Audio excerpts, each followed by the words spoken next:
এক সাহাবী একদিন নবীজিকে জিজ্ঞেস করছে, হুযাইফা, ইয়া রাসূলুল্লাহ, আমি যদি দ্বীনের উপরে চলতে গিয়ে কখনো এমন হয় যে আমার সাথে কেউ নাই, সবাই আল্লাহর নাফরমানিতে লিপ্ত, আমি শুধু একা, তখন আমি কি করব?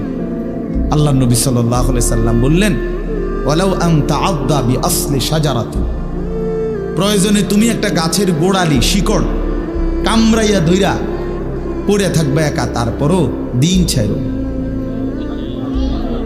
আল্লাহকে ছাইরো না, ইবাদতকে ছেড়ে দিও না। সবাই বলতে যাক, সবাই নষ্ট হয়ে যাক, সবাই চরিত্রহীন হয়ে যায়, তারপরও কমপক্ষে নিজের হেফাজত।